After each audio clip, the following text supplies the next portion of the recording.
이재명 대통령이 탈모 치료약의 건강보험 적용을 검토해야 한다고 밝히면서 뜨거운 관심을 받고 있습니다. 이 대통령은 탈모를 생존의 문제로까지 표현을 했습니다. 하지만 또 건강보험 재정은 한정돼 있죠. 이런 부분들을 생각했을 때 신중해야 한다는 입장도 분명히 있습니다. 모든 질병에 건강보험을 적용해서 저렴하게 진료받을 수 있으면 얼마나 좋겠습니까만은 초고령화로 갈수록 또 재정의 압박도 커져가고 있죠. 자, 이런 상황에서 현명한 선택은 무엇인지 지금부터 의견을 모아보겠습니다. 함께해 주실 분들 소개해드리죠. 울산대 의대 박인숙 명예교수 나오셨고요. 또 건강돌봄 시민행동 김원일 운영위원, 한국사회보건연구원 최현수 연구위원 나오셨습니다. 안녕하십니까? 안녕하십니까? 안녕하세요. 용감한 토크쇼 직설은 SBS BG 뉴스앱과 유튜브에서 실시간으로 시청하실 수 있습니다.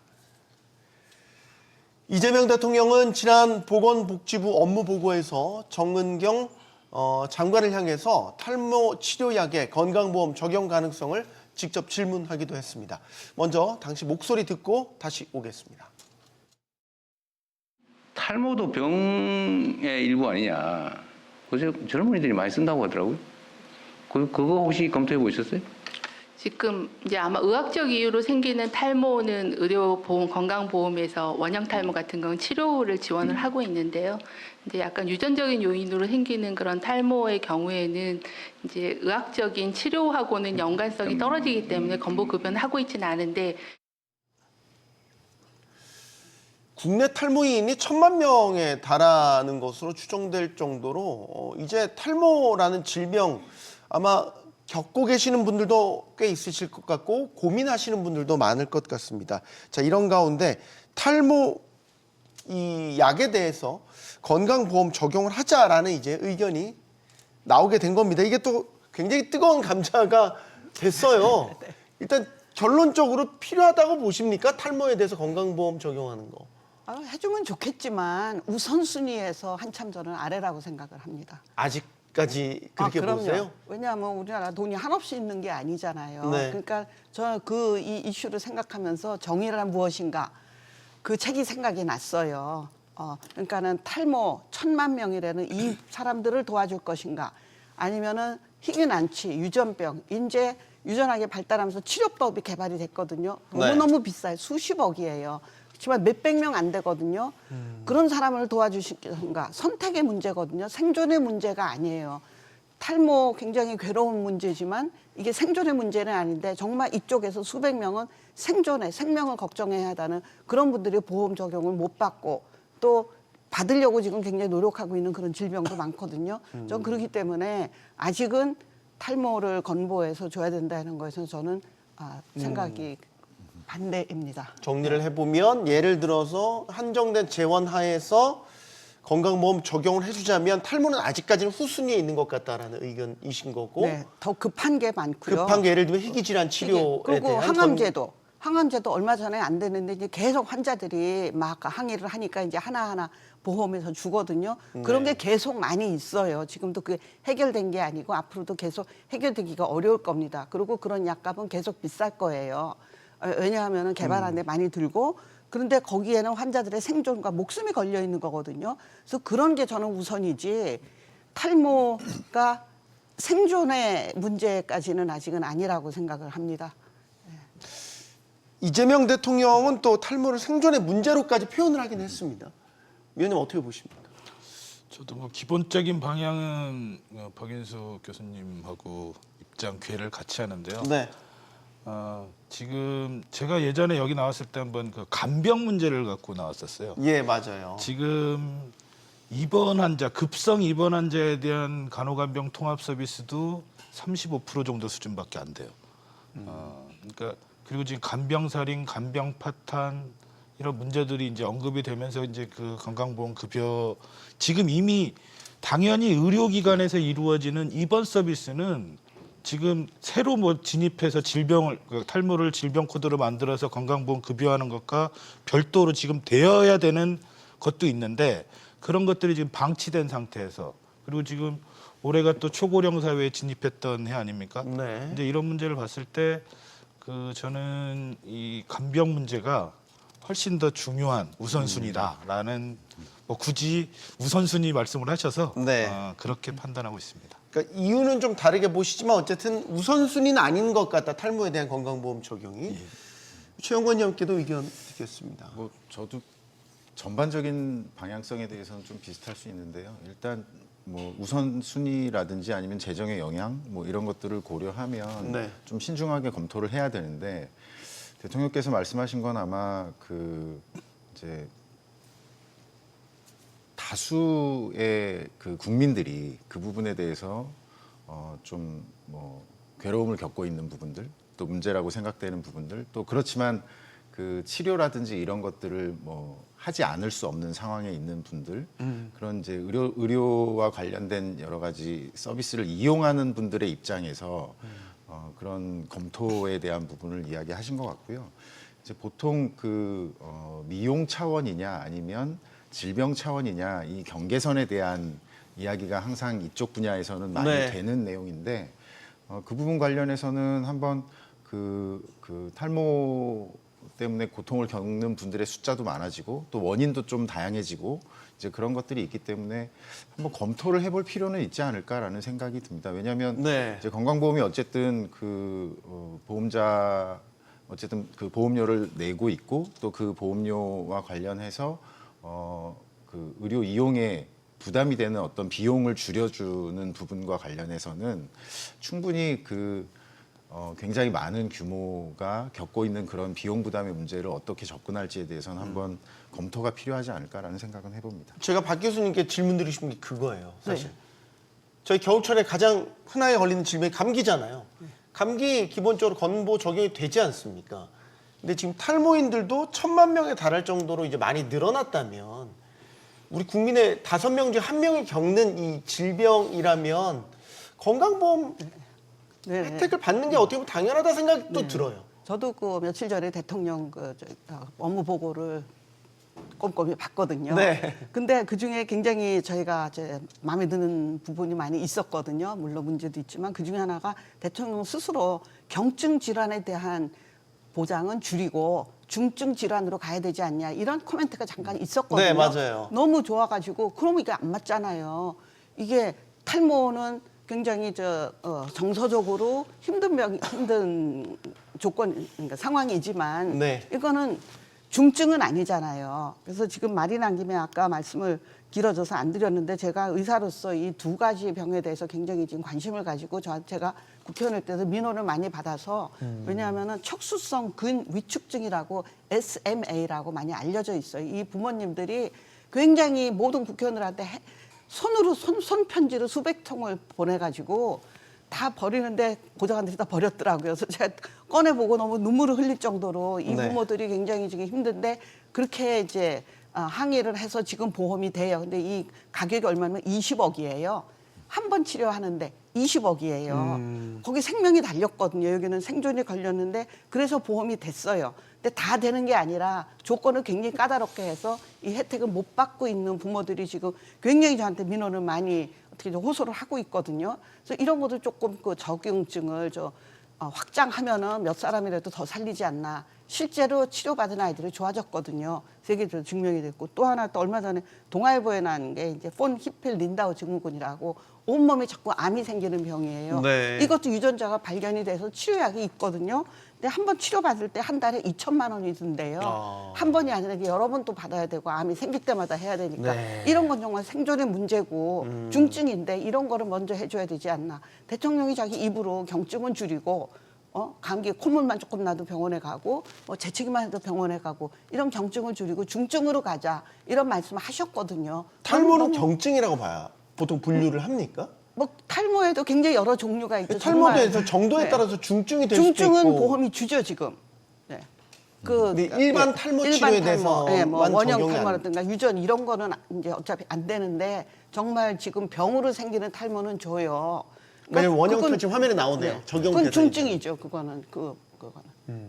근데 대통령 말이 앞뒤가 조금 안 맞아요. 근데 저는 이제 계속 질문 드리고 싶은 건 상당히 많은 분들이 탈모에 대해서 이제 겪고 있고 중증이든 경증이든 질환으로서 이거를 이제 받아들이고 있다면 이건 건강보험 혜택을 적용하는 게 맞지 않나라는 질문을 다시 한번 드리겠습니다. 그 건강보험 급여화 얘기잖아요. 근데 조금 간과하고 있는 게 하나 있습니다. 뭘 건강보험 급여화는 그 어떤 걸 내포하고 있냐면 의사 독점과 의료기관에서만 행해진다라는 문제가 있어요. 그러니까 예, 그렇죠. 네. 그렇게 그 질병 코드로도 제가 예전에 한번 그 박근혜 정부 때 담배값 인상하지 않았습니까? 네. 그 의사분들이 뭐를 하려고 했냐면 흡연을 질병 코드로 넣으려고 했어요. 흡연을 질병 코드로 넣으면 이제 어떤 일이 벌어지냐? 보건소에서는 간호사분들이 그 금연 사업을 할 수 있습니다. 네. 근데 의료기관에서는 못 해요. 왜냐하면 의료기관으로 가는 순간 모두 다 의사 독점이 되거든요. 네. 의료법상 그다음에 건강보험 급여화는 이제 그런 문제였어요. 아까 그 측면만 지금 자꾸 보는데 우리가 이렇게 되면 많은 사람들이 혜택을 볼 것이다. 근데 만약에 건강보험 급여화가 돼서 이게 의사와 의료기관 독점으로만 이루어진다라면 네. 그건 또 비용 증가도 초래할 수도 있는 문제입니다. 그러니까 탈모 문제를 이걸 완전히 질병으로 간주한다라는 것도 논쟁의 거리가 상당히 있는 거고 그렇다면 이게 다른 방식으로 그러니까 모두 다 이걸 의료의 문제로 볼 거냐? 예전에는 동성애 문제도 질병으로 봤어요. 근데 지금 아니거든요. 이제 그건 하나의 성적 취향으로 이제 바뀐 것처럼 이 모든 문제를 질병 코드로 하고 그렇게 되면 이게 모두 다 의료가 아니면 해결을 못하는 문제가 되는 네. 거죠. 이렇게 접근하는 건 좀 문제가 좀 있다라는 생각을 합니다. 그런 측면도 있군요. 이 건보 재정 측면에서 보면 우리가 이제 젊었을 때 이걸 좀 내서 나이 들면 이제 몸이 좀 아파지니까 네. 나이가 들어서 이제 혜택을 받는 이런 구조를 갖고 있는 건가요, 저희가? 근데 건보는 사실 이제 우리가 보통 국민연금이나 고용보험처럼 이제 뭐 내가 낸 기여에 연동돼서 어떤 뭐 실업 상태거나 아니면 뭐 나이가 들어서 급여를 받는 그런 형태의 보험은 아니고요. 네. 사실 이제 그 대통령께서도 뭐 청년층 같은 경우에는 경제 활동을 주로 하는 세대니까 이제 보험료를 주로 내는 세대임에도 불구하고 이제 의료 이용 자체는 좀 훨씬 적기 때문에 이제 그런 부분에서 좀 그 청년층이 필요로 하는 뭐 꼭 청년층만의 문제라고 볼 수는 없겠지만 어쨌든 그런 혜택을 좀 받을 수 있게 하자라는 차원에서 말씀하신 것 같은데요. 건보는 실질적으로는 개인 단위라고 보기에는 어려운 보험이기 때문에 네. 예를 들면 그 보험료를 열심히 내고 본인은 병원에 가지 않고 있지만 그 피부양자로 들어가 있는 본인의 그 부모님이나 이런 분들은 또 건보 혜택을 동시에 받고 있는 거고요. 그래서 보험료랑 내가 받는 의료 서비스를 직접적으로 연결할 수 있는 구조는 아니라고 보는 게 맞습니다. 근데 이제 다만 그 보통 그 건보 재정이라든지 건강보험 제도 운영 관련해서 이제 보험료를 내는 부분하고 조금 연결시켜서 내가 이제 서비스를 받는 비용 부담을 좀 줄일 수 있는 부분들을 좀 이렇게 그 개인이 혜택 받는 것들을 좀 이렇게 개인 단위로 관리하는 뭐 그런 방식에 대해서도 많이 논의가 되고 있는데 어쨌든 현재는 그런 방식은 아니기 때문에 네. 실제로 이게 꼭 내가 낸 보험료와 혜택이 연계된다 또는 내가 젊을 때 내고 나이가 들어서 어차피 의료 이용을 많이 할 거니까 그때 뭐 혜택을 많이 받는다 이제 이런 구조는 아니라고 말씀드릴 수 있습니다. 그러면 예, 교수님. 탈모에 대해서 한 말씀만 네. 드리면 제가 그 대통령도 정치인이잖아요. 정말 순수한 정치인 네. 출신이잖아요. 그 저도 정치에 잠깐 몸담았던 사람으로서 이 점도 간과를 할 수가 없는 게 지금 탈모 인구가 1,000만 명이 넘는데 그 가족이나 배우자까지 생각하면 2배, 3배거든요. 네. 다 청년, 중장년이라 다 투표가 있는 사람들이에요. 네. 이게 또 대선 공약이었거든요. 그러니까 예. 이제 지켜야죠. 그거를 간과할 수가 없고 그 반면에 제가 얘기한 SMA라든가 이 희귀난치 유전 질환은 표가 몇 개가 안 돼요. 수백 명뿐이 안 돼요. 가족끼리 해도 몇백 명이 안 되고 또 이분들은 어린 나이고 표가 별로 없거든요. 그러니까는 표 측면에서 보면은 이거는 게임이 안 돼요. 탈모하고 그런 생각도 좀 국민이 아셔야 될 것 같아서 말씀드립니다. 그건 이제 박인숙 교수님 얘기하는 견해라는 점을 다시 말씀을 드립니다. 근데 그 급여화하는 문제는 이제 아까 말씀하신 것처럼 비용을 증가시킬 수 있는 부분도 있는데 일단 지금 건보 적용되는 범위가 명확하게 돼 있잖아요. 네. 그러니까 이거를 한번 조금 검토를 해볼 필요가 있다는 게 범위를 이제 좀 넓힐 수 있는 부분들 이제 이런 걸 생각해 볼 수 있고 또 급여화되면 뭐 우리가 이제 도수치료 최근에 이야기된 것처럼 급여화가 되면서 본인 부담률은 꽤 높은 형태로 지금 얘기가 좀 나오잖아요. 네. 그런데 어쨌든 급여화가 된다는 거는 그 이용 가격에 대한 관리가 들어가는 거기 때문에 그 부분에서는 뭐 탈모 관련된 치료제라든지 여러 가지 것들의 비용을 좀 낮출 수 있는 부분도 있다라는 예를 들어 점에서 비급여 치료가 네. 막 기하수적으로 가격이 올라가는 거를 좀 제어할 수 있는 효과가. 네, 뭐 그런 의미에서는 본인 부담률을 그래도 일정 정도 뭐 좀 높게 잡는다면 지금보다는 비용 부담을 약간은 줄이면서 혜택을 받으면서도 또 그 전체적인 비용을 통제하면서 가격을 좀 낮출 수 있는 효과도 있기 때문에 좀 두루두루 좀 살펴볼 필요가 있지 않을까라는 생각도 듭니다. 탈모 이야기는 비만은 어때요? 비만약도 요즘에 예를 들어서 위고비라든지 마운자로도 나왔고 위고비는 적용 안 됩니다. 아니요, 마누는 또 검토하는- 적응증에 따라서 되기도 하고 안 되기도 하죠. 되게 그거는 특이한 케이스 아니에요? 특이한 케이스로 네, 안 질병이 되잖아요. 있으면은 그렇죠. 질병이 있고 비만이 심하면은 그건 되는 거죠. 근데 질병이 없이 그냥 순수 비만이면 안 되는데 탈모하고 비슷한 얘기거든요. 근데 똑같이 마찬가지로 이 남용이 지금 많잖아요. 네. 그것도 알아야 되고 혹시 이게 되면은 탈모나 비만이나 만약 보험이 된다면 더 많이 써서 지금 예측보다 더 많은 그 지출이 나갈 것도 좀 생각을 해야 됩니다. 네. 근데 좀 의견을 드리면 네. 저 박인숙 교수님 의견에 반박하는 거 전혀 아니고요. 저는 우리나라 이 건강보험을 이름을 바꿔야 된다고 생각해요. 현재 보면 이게 치료보험이지 이게 무슨 건강보험이 아니거든요.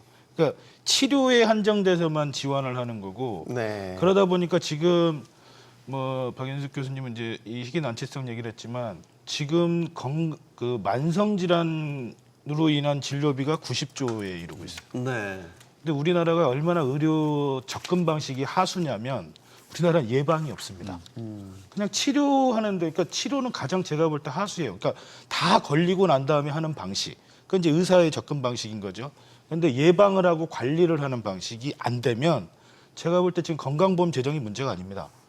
장기 요양 돌봄 재정은 앞으로 감당을 못해요. 그러니까 네. 그 시스템으로 저는 건강보험이 그 예방과 관리에 대한 영역을 어떻게 풀어날 것이냐. 근데 아까 말씀드렸던 대로 이게 의료기관과 의사 독점 방식으로 돼 있는 건강보험 시스템화에서는 이게 불가능한 거예요. 그래서 이제 아까 뭐 그런 측면도 분명히 있지만 우려되는 측면이 되게 많은 거죠. 그 독점하는 이런 독점적 영역들은 반드시 비용의 증가라든가 부작용을 초래한다는 거죠. 그래서 저는 이 건강보험의 이 명칭에 걸맞게 네. 예방과 관리, 그다음에 지금 질병 구조가 만성질환이 대다수인 패턴으로 가는 거죠. 그래서 만성질환을 어떻게 건강보험 체계에서 관리하고 할 것인가 이런 급여 구조를 가져야 된다라는 좀 말씀을 드리고 싶어요. 그러니까 오히려 그런 게 중심이 돼야 되는데 좀 탈모는 그 부분에서는 약간 아까 말씀드렸던 대로 우선순위가 있진 않지 않을까. 물론 안 중요하다는 거 절대 아닙니다. 네. 그리고 말씀하신 대로 중요하게 질병적으로 고려해야 되는 문제는 좀 판단을 해야죠. 그걸 검토하지 말자는 게 아니라 네. 이제 그거 말고도 상당히 많은 문제들이 있다. 그리고 비만 문제도 저는 이제 만성질환 차원에서 접근을 해야 된다. 그러니까 이거를 뭐 치료해야 된다는 개념보다 어떻게 예방하고 관리할 것인가의 문제로 건강보험 급여 체계가 움직여야 돼요. 그런 방식으로 좀 접근하는 게 맞다라고 봅니다. 네. 지금 또 나왔던 얘기 중에 이제 연명 의료를 중단하면 건강보험료 감면과 같은 인센티브도 주는 것을 검토해보자 이런 이야기도 나왔어요. 사실 그 요즘에 이제 고령층의 상당수가 연명 치료 원치 않는다라고 하는데 실제 연명 치료를 안 하는 경우는 또 훨씬 더 현저히 낮다고 하고요. 이런 인센티브가 만약에 주어진다면 바뀔까요? 저는 뭐 사실 연명의료에 대한 부분을 경제적 관점으로 이렇게 인센티브란 용어를 써서 접근하는 거는 조금 정서적으로 신중할 필요가 거부감이 있다. 든다는 그런데요. 말씀이시죠. 그러니까 보통 우리가 인센티브라는 용어는 뭐 예를 들면 우리가 뭐 지역 경제 활성화를 위해서 그 소비에 대한 인센티브를 준다거나 뭐 근로위협 고취를 위해서 뭐 제도적으로 인센티브를 준다거나 뭐 이제 이럴 때 많이 쓰는 표현인데 네. 연명의료를 놓고 경제적 인센티브를 얘기하니까 예를 들어서 이제 가족으로서 그런 입장에 처하면 그러면 부모님께서 그 연명의료를 중단하면서 나는 그러면 내가 경제적 인센티브를 받는다? 조금 이상한 네. 구조예요. 근데 정서적으로 네. 그러니까 인센티브라는 표현 때문에 좀 그렇게 들릴 수 있는데 예를 들면 활성화시키기 위해서 뭐 예를 들면 그 치료를 받으시는 당사자 또는 이제 연명의료를 결정할 수 있는 단계에서 그런 것들을 좀 적극적으로 활성화할 수 있도록 하는 뭐 대책 지원 또는 가족 입장에서 그런 것들을 굉장히 결정이 어려울 거잖아요. 네, 그럼요. 결정이 어려운 부분에 대해서 이제 어떻게 그 지원할 건지 또 이제 실제 의료 현장에서 그러면 그런 의사 결정을 하는 부분에 대해서 또 어떤 구조를 가지고 지원을 할 건지 이제 이런 것들을 좀 포괄적으로 검토하는 게 필요하다. 그러니까 이거를 이제 단순하게 경제적 인센티브라는 표현을 쓰시다 보니까 조금 네. 이제 부정적으로 보일 수는 있는데 연명의료라는 부분에 대해서 좀 이제 좀 종합적으로 그 동안에는 이제 이거를 좀 다수가 참여하시도록 유인하는 부분에 많이 노력을 기울였다면 이걸 조금 더 실제로 더 적용이 되는 부분들에 대해서 검토해 볼 필요가 있다. 근데 조금 그 네, 먼저 듣고 그다음에 교수님 말씀 드리겠습니다. 연명의료는 아까 말씀하셨던 대로 약간 좀 듣기가 그래서 그런 건데 이거 반드시 해야 되는 겁니다. 그러니까 제가 아까 의료와의 문제를 얘기했는데 우리는 출산부터 죽음까지 다 의료적 개입이 없이는 안 되게 만들어놨어요. 법과 제도로.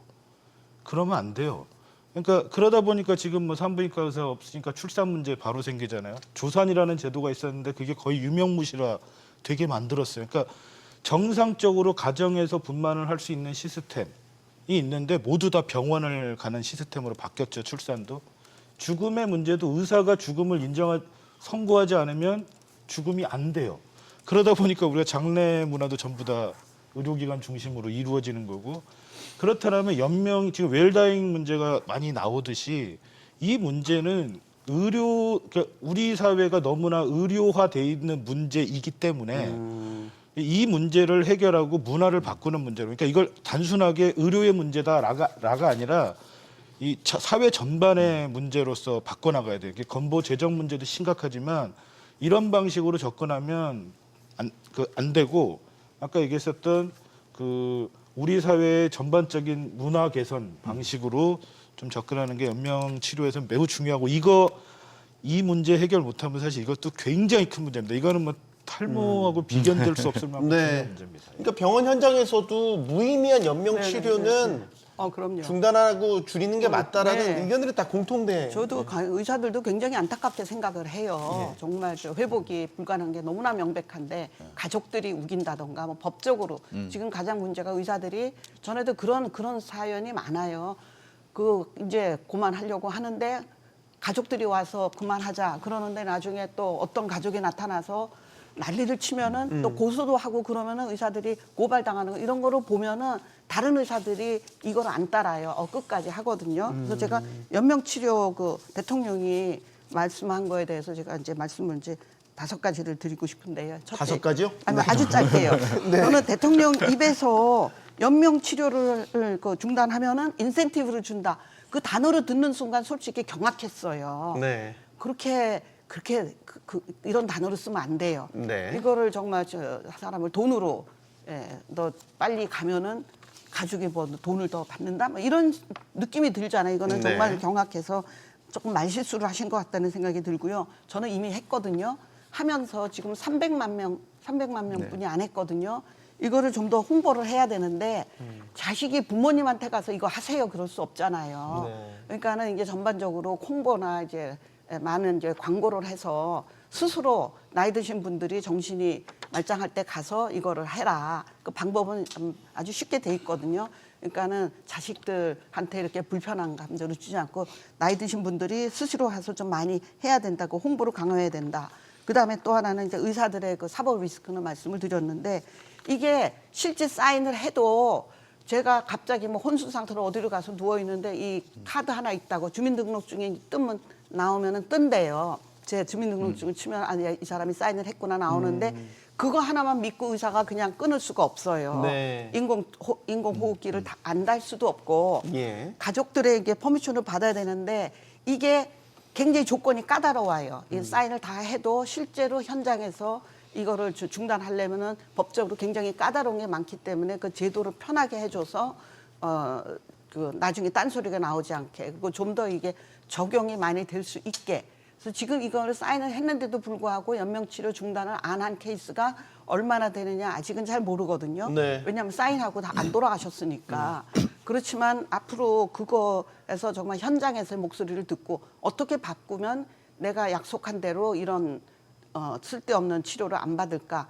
그 방법을 조금 쉽게 하는 그런 제도를 바꿔야 지금은 됩니다. 사전 연명의료 의향서 작성하려면 이제 신분증 들고 보건소에 가시면은 아니 뭐 여러 군데 그걸 있고 그거는 작성하실 수 홈페이지 있는 인터넷에서 찾을 수 있거든요. 큰 병원에도 있고 그 여러 기관이 있어요. 이제 그거는 뭐 알아서 가시면 되는데 그거는 어렵지가 않은데 진짜 문제는 현장에서 실제로 그걸 이제 실행하느냐 여부. 그렇죠. 이 사람이 실려왔는데 인터넷 더 홈페이지 들어가 보니까 이 사람이 사인을 했더라.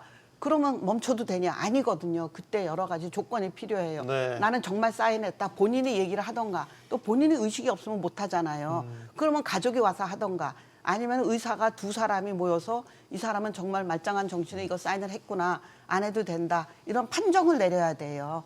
그러니까 현장에서 이거를 적용하는데 문제가 있기 때문에 그걸 좀 더 간편하게 해줘야지 정말 이 사인, 의향서에 사인을 한 사람이 그런 자기 의도대로 그렇게 되는 거를 할 수 있거든요. 지금 네. 그게 어려워요. 알겠습니다. 간병비 급여화에 대한 이야기도 나왔는데 이제 내년 업무 계획에 포함이 됐고 2026 내년부터 사실 단계별로 급여화한다는 계획은 이미 있어요. 근데 아까 이제 이거는 위원님께 먼저 들어야 될 것 같아요. 굉장히 재정 부담이 커질 거라는 지금 이 체계로 간병비 급여화가 된다면 예. 굉장히 큰 부담이 지어질 것이다라고 보고 계시는 것 같아서 간병비 부담은요, 이미 잘못된 시스템이에요. 그러니까 의료기관에서 이루어지는 간병에 대해서 이걸 사적으로 너가 책임지고 아니면 보호자 책임으로 전가하는 것 자체가 제가 볼 때 이거 법률상으로도 맞지도 않고요.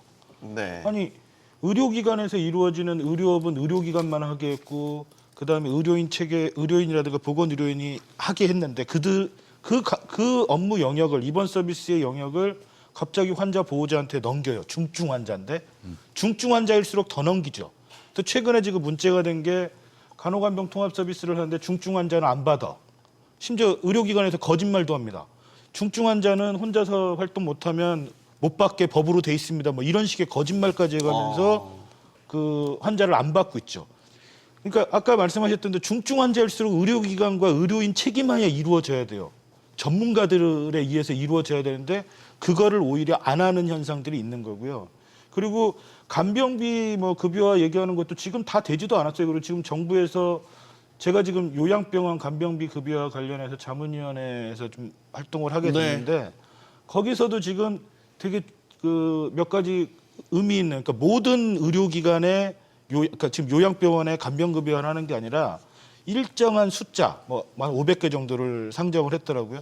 왜냐하면 그렇게 안 하면 소위 말해서 부모님들 다 요양병원으로 보내는 경우가 생깁니다.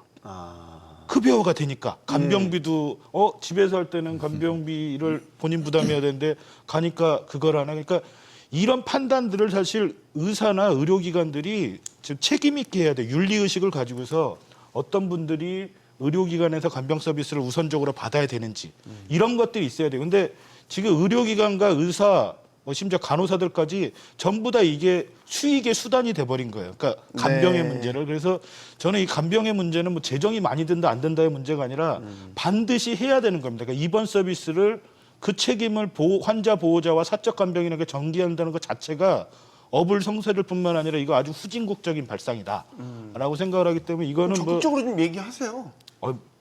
지금까지 그 얘기를 주로 하고 삽니다. 네. 그리고 제가 사실 이재명 정부에 상당히 기대를 많이 했었어요. 특히 기본사회가 있고.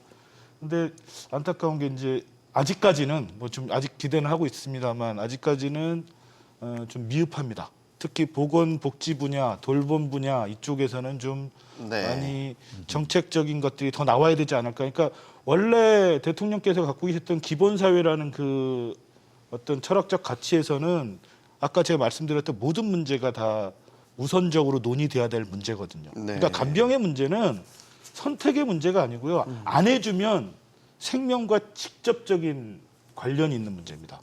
그렇기 때문에 이거는 선택의 문제가 아니고 반드시 그 의료기관과 의료인 책임하에 이루어져야 된다 이렇게 말씀드리고 싶습니다. 최 의원님, 우리가 이게 소요 재정이 얼마나 지금 추계가 된 게 있나요? 아니 단계별로 급여화해서 뭐 지금 이제 뭐 그 2030년 뭐 이번 정부 내에 뭐 그 급여화하는 부분에서 이제 아까 자막에 잠깐 나왔는데요. 5, 6조 정도 뭐 이렇게 이야기가 되는데 실질적으로 그 이 간병은 간병비만을 가지고 이야기할 수 있는 거는 아닌 것 같아요. 그러니까 왜냐하면 지금 내년 3월에 이제 그 의료요양연계 통합돌봄이 시행이 됩니다. 그러면 이제 간병에 대한 문제는 일단 병원 안에서 이루어지는 부분인데 네. 실제로 그 병원 말고도 집에서 그 어쨌든 그 돌봄이 필요한 분들에 대해서 뭐 배우자가 직접 간병을 하고 있거나 가족들이 돌아가면서 하고 있거나 아니면 뭐 개별적으로 비용을 부담해서 하고 있는 부분들도 있고 그래서 실제로 이 부분은 뭐 돌봄 간병 종합적으로 고려했을 때 가족들이 여기에 대해서 부담하고 있는 전체적인 비용 그다음에 이 부분에서 건보로 어떻게 할지 그다음에 내년 3월에 시행되는 통합돌봄 가지고 또 어떤 방식으로 이거를 부담을 줄이거나 아니면 예방 차원에서 오히려 그런 더 상태가 나빠지기 전에 일상생활을 유지하실 수 있도록 돌봄 서비스를 제공할 거냐 이제 네. 이런 문제들이 종합적으로 걸려 있는 문제입니다. 그래서 단순하게 그냥 건보 재정 또는 건보 틀 안에서 간병비 급여화 요렇게 놓고 지금 그 병원에서 제공되는 그 서비스에 대한 뭐 본인 부담을 낮추거나 아니면 뭐 간호간병 통합 서비스 제공하는 병동을 늘린다거나 뭐 이런 것들만 뭐 이것도 중요하지만 네. 이것만 가지고가 아니고 오히려 실제로 통합돌봄을 어떻게 이제 잘 정착시켜서 뭐 병원에 계셔야 되는 분들은 병원에서 치료를 받으시거나 요양하시면서 또 가족들은 간병비 부담을 최소화하면서 네. 유지할지 아니면 댁으로 돌아가실 수 있는 분들은 집으로 가서 실제로 집에서 가족이 크게 부담을 느끼지 않으면서 경제적으로나 시간적으로나 뭐 여러 가지 요양 서비스나 돌봄 서비스를 받을 수 있게 만들 건지 이게 훨씬 중요하거든요. 그렇지 않으면 아까 만성질환에 대한 관리 이야기도 말씀하셨지만 실제로 일상생활이 가능한 분들이 갑자기 이제 상태가 나빠지셔가지고 뭐 요양병원으로 가셔야 되는 상황이 되거나 하는 분들 주변에서 많이 볼 수 있는데 이제 그렇게 되면 비용이 훨씬 더 늘어나게 되는 거고요.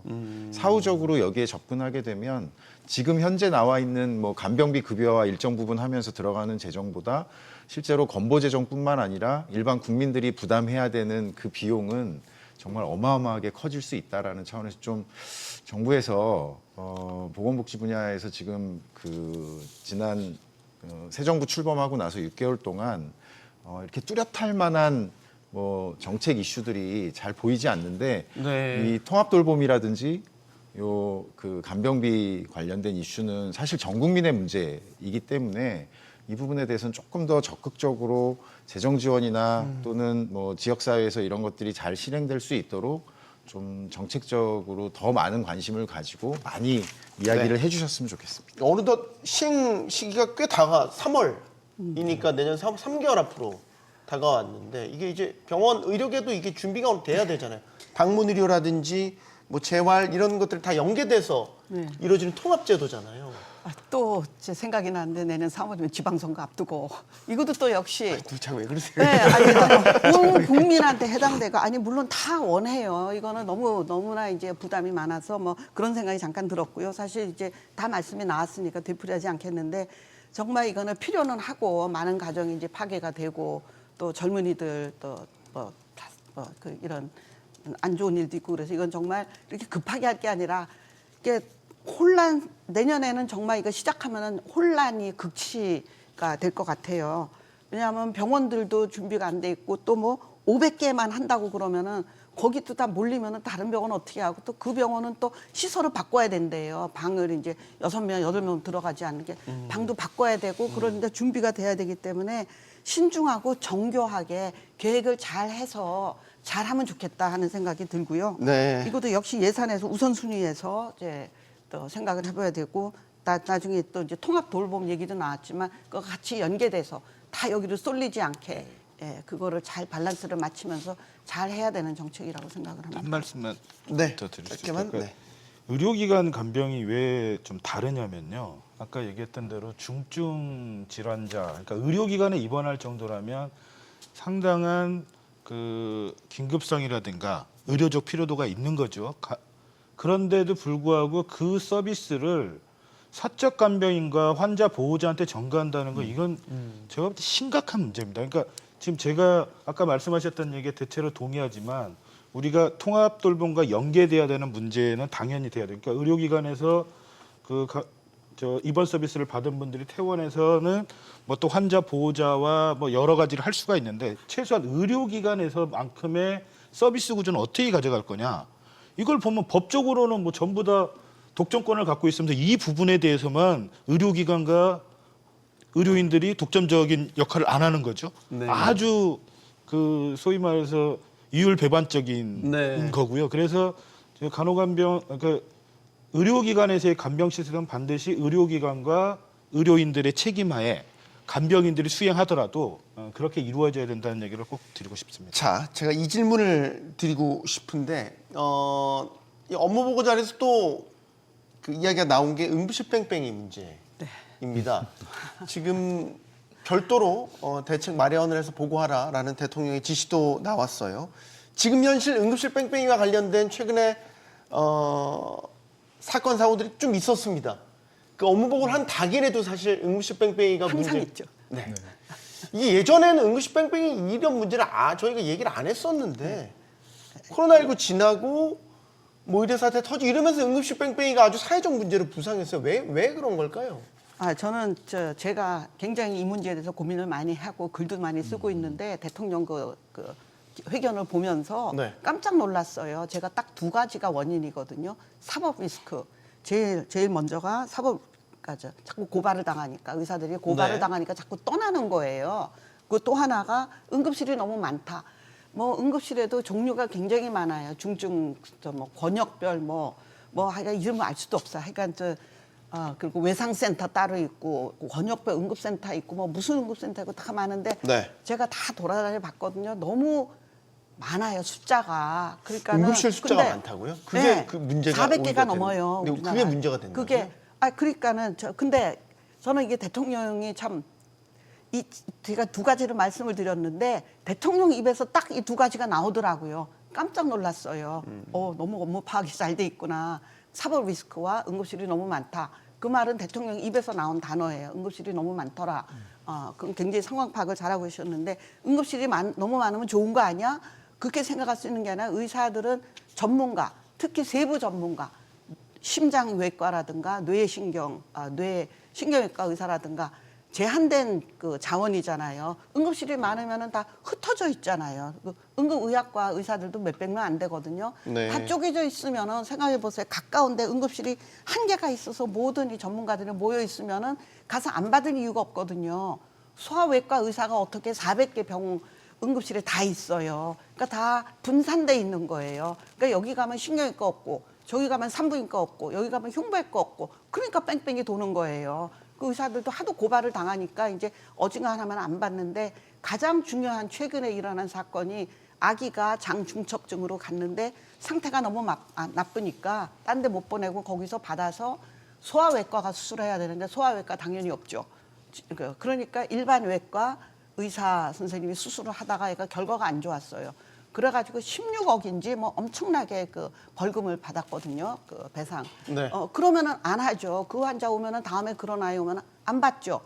우리 의사 없어, 소아외과 없어, 우리 흉배과 없어, 딴 데로 보내. 그게 응급실 뺑뺑인 거거든요. 근데 예전에는 무조건 받게 돼 있었잖아요. 근데 정은경 장관 설명을 들어보면 응급실에 이제 일부 응급실에 과밀되는 현상을 완화하기 위해서 전원을 시킬 수 있는 제도를 도입했는데 이게 응급실 뺑뺑이 나쁜 쪽으로 작용을 했다. 그러니까 뭐를 만들어도 자꾸 이 시장의 논리를 극복을 못해요. 할수록 점점 더 복잡해지고 저도 사실 이해를 못해요. 어떤 경우에 뭐 119가 옛날에는 그냥 다 병원을 돌아서 우리가 의사들이 전화를 했거든요. 이제는 응급 구조사들이 또 알아서 가는데 그분들이 사실 어떻게 판단을 해요? 애가 뭐 교통사고로 어디를 다쳤는데 뇌를 다쳤는지 배를 다쳤는지 어떻게 알아요? 그러니까는 전화를 돌리고 이런 것도 굉장히 비과학적이고 저는 그게 총체적으로 좀 단순화돼야 되고 너무 그분들한테 이 책임을 돌리는 것도 같고 일단 응급실 숫자가 너무 많기 때문에 이게 선택과 집중이 필요해요. 그래야지 의사들도 다 한 군데로 모이고 제대로 그래서 또 하나 대통령님께서 좋은 말씀이 나온 게 헬리콥터 닥터 헬기 이 얘기를 했고 그 예산도 확보했다고 정인권 장관이 그러더라고요. 네. 그러니까 제가 얘기하는 게 응급실의 해결은 사법 리스크 줄여주는 거고 응급실을 선택과 집중을 해서 응급실 수를 줄이되 규모를 크게 해야 돼요. 규모의 경제를 가야 되고 또 하나 뭐였지? 네, 일단 근데 또 하나 더 여쭤보고 싶은 필수 의료와 관련된 예를 들어서 응급의학과라든지 필수 의료와 관련된 의사들이 많이 배출될 수 있도록 강제 배정을 해야 되는 문제는 어떻게 보세요? 의사들 수는 많아요. 지금 예를 들면 한 스타디에 의하면은 흉부외과 의사들의 80 몇 %가 흉부외과가 아닌 걸 하고 있어요. 왜 그렇게 가 있냐? 수가와 사법 리스크 때문에 그래요. 자기가 배운 거를 못 써먹어요. 그리고 갈 데가 없는 거예요. 개심 수술을 작은 병원에서 할 수 없잖아요. 개심 수술을 배우고 다 있는데 지금 써먹지를 못하고 있어요. 그러니까 이분들이 와서 전문의 위주로 가야 되고 뭐 얘기가 딴 데로 그럼 가지만 수가가 전공이 만약에 그래서 현실적으로 잘 보강이 된다면 예를 들면 뭐 흉부외과 출신 의사들이 다른 데 가서 피부과 하는 게 아니라 다시 병원으로 돌아와서 본인의 전공대로 할 수 그게 있다. 정부에서 얘기하는 전문의 위주로 가야 되겠다. 그거거든요. 전문의를 되려면은 전공의보다 훨씬 더 돈이 많이 들잖아요. 네. 그러려면 수가가 올라가야 되죠. 네. 그러니까 거기 병원에 있는 것보다 밖에 나가서 하는 게 훨씬 더 이 수입이 훨씬 경제 수입이 좋으니까. 좋으니까. 본인 그러니까 전공 응급의학과 그렇죠. 자기가 던지고. 배운 거를 써먹으면서 대학병원에서 할 수 있는 일을 할게끔 여건을 만들어줘야 돼요. 그러려면은 수가 올려야 되고 또 형사처벌 그것도 법도 어저께 정인권 장관이 얘기를 하더라고요. 특례법 만들고 정부에서 15억까지는 해주겠다고. 그 두 개가 해결되지 않으면은 응급실 뺑뺑이는 해결이 안 돼요. 조금 네, 말씀드리면 제가 그 얘기는 우리 교수님 말씀에 동의가 어렵고요. 의사가 많다는 것도 그렇고 저는 이게 바로 시장의 실패라고 봐요. 시장에 맡겨놓으니까 흉부외과 의사가 왜 다른 일을 합니까? 그러니까 결국은 자신의 이익, 그러니까 우리 사회가 사회의 처한 문제를 서로 해결해가는 방식이 아니라 자신의 이익에 따라서 움직이는 문제잖아요. 그렇기 때문에 저는 뭐 지역의사제나 공공의대가 반드시 필요하고 네. 그렇게 해결이 돼야 된다라고 생각을 하는 입장을 좀 반대 의견을 좀 드리고요. 그다음에 또 아까 응급실 뺑뺑이 관련해서는 저희 어머님 사례가 있었는데 저희 어머님이 저를 기다리다가 응급실에 119에 전화를 하신 거예요. 네.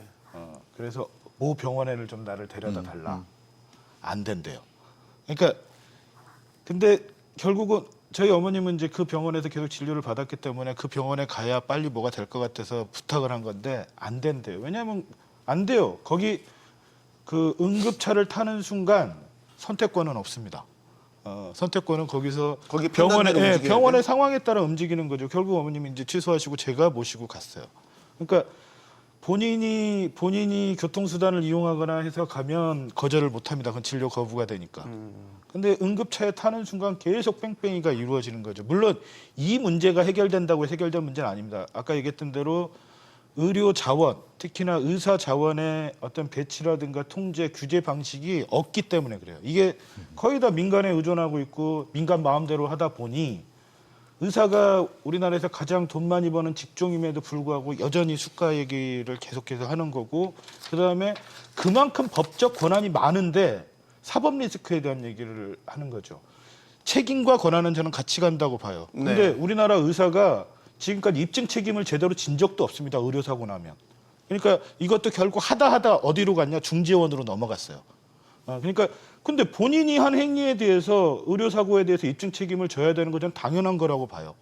근데도 우리나라는 아직까지도 그것도 몇십 년 동안 논의하다가 국회에서 통과 안 되다 겨우 합의한 게 제3자 중재 방식이란 말이죠. 그래서 저는 이제 뭐 교수님 얘기를 아주 다 부정하는 건 아니지만 상당 부분 이 문제를 접근하는 방식은 시장의 실패를 어떻게 국가 정책으로 좀 잘 풀어날 것이냐 이거에 대한데 이것들을 이제 의사들의 반대로 사실 계속 못 하고 있는데 좀 저는 이번에 좀 그 문제를 접근에 잘 푸실 거고 저는 뭐 대통령의 마인드도 뭐 크게 다르지 않다라고 생각을 합니다. 알겠습니다.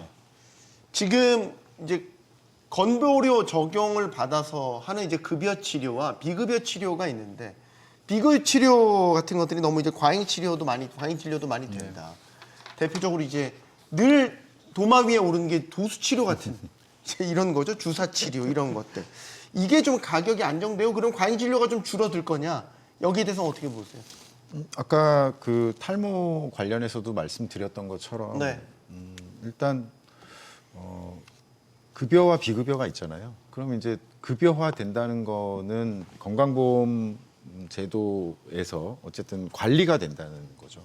그러니까 이제 급여화가 되면 어쨌든 가격에 대한 부분이 통제가 될 거고, 그 다음에 이제 그 본인 부담 비율에 따라서 이제 그 건강보험과 본인이 부담하는 게 결정이 되기 때문에 일단은 급여화로 들어오는 부분에 긍정적인 부분은 분명히 있다. 그리고 이게 들어왔을 때 실질적으로 그러면 그 본인의 부담이 얼마나 줄어들 거냐는 그 본인 부담 비율, 뭐 재정 여건 이런 것들을 고려해서 결정이 돼야 되는 문제이기 때문에 그런데 사실 이제 그 비급여로 지금 굉장히 많은 치료들이 이루어지고 있는 게 대표적인 게 이제 도수 치료잖아요. 네. 근데 이거를 실제로는 사실 그 이 치료의 필요성이나 이런 것들을 환자나 의료 서비스 이용자가 본인이 판단하기엔 굉장히 어렵고 그냥 일반적으로 뭐 그 아까 말씀하셨던 것처럼 이제 필요하다니까 감기가 걸려 믿고 하는 거죠. 필요하다고 하니까 그냥 하는데 이게 어쨌든 비급여로 되어 있고 뭐 심지어는 일부 병원에서는 실손보험 뭐 가입 여부를 사전에 확인하고 물어볼 정도로 이렇게 네. 연계되어 있는 부분들이 있어서 이런 비용 부담에 대한 개인의 비용 부담도 줄어들 수 있지만 사회 전체적으로 이 도수 치료라든지 몇 가지 그 비급여 굉장히 이용 빈도가 높은 네. 이 비급여에 대한 급여화에 대한 검토는 좀 필요한 부분이 있다고 생각하고 나름대로 긍정적인 부분도 있을 거라고 저는 기대를 합니다. 박 교수님 비급여 부분 과잉 진료 뭐 의료 쇼핑이라도 이제 얘기가 되는데 의료계는 여기에 대해서 어떤 입장이세요? 뭐 의료계도 다 천차만별 의견이 다른데 제 생각에는 이게 저 두 가지 문제가 과잉 이용 너무너무 많은 사람들이 이용을 하기 때문에 그 의료비 증가에 그리고 또 하나는 또 가격 격차가 저도 몰랐는데 그 8,000원에서 도수 치료 8,000원에서 50만 원까지 간다고 그래요. 네. 이래서는 안 되죠. 이러기 때문에 문제가 쌓여서 이제 폭발해가지고 정부에서 이제 손을 대야 되겠다 하고 나온 거라 긍정적인 측면이 어느 정도 있다고 생각을 합니다. 알겠습니다. 네, 이상 토론 마치도록 하겠습니다. 여기는 모든 경제가 모이는 SBS 비지였고요. 시청해주신 여러분 고맙습니다.